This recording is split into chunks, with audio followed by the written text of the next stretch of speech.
Praise the Lord. Good morning to all of you. Today's LFM Daily Promise for you all. కీర్తనల గ్రంథము 32వ అధ్యాయము 7వ వచనము ధ్యానిద్దాం. Psalms chapter 32 verse 7. నా దాగు చోటు నీవే, శ్రమలో నుండి నీవు నన్ను రక్షించదవు. ప్రైజ్ గాడ్, హల్లెలూయా. దావీదు తన జీవిత కాలములో 73 కీర్తనలు రచించినట్టు మనము చూస్తూ ఉన్నాం.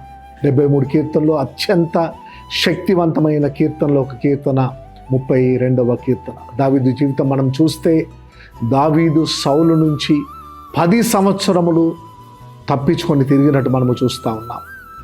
ఏ రోజు కూడా దావీదును సౌలు చేతికి అప్పగించలేదు.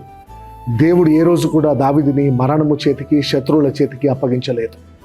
ఎందుకంటే నా దాగు చోటు నీవే అని దావీదు దేవుని గురించి ప్రకటిస్తూ ఉన్నాడు.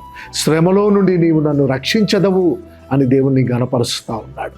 ఈరోజు సమస్యలు ఉన్నాయా, శ్రమలు ఉన్నాయా? నీ దేవుడు దావీదును విడిచిపెట్టలేదు, నిన్ను కూడా విడిచిపెట్టడు. యేసు రక్తము ద్వారా కొనబడిన నీవు శ్రేష్టమైన వాడివి, ప్రశస్తమైన వాడవని దేవుడు చెప్తా ఉన్నాడు. ఆయనే దాగు చోటుగా, ఆయనే నీకు రక్షకుడిగా ఉంటూ నీకు ముందుకు నడిపిస్తానని దేవుడు వాగ్దానము చేస్తా ఉన్నాడు. విశ్వాసముతో వాగ్దానము పొందుకోగలని విజ్ఞప్తి చేస్తూ ఉన్నాం. ప్రార్థించుకుందాం. యేసు నామములో తండ్రి, పరిశుద్ధాత్మడానికి వేలాది వందనాలు.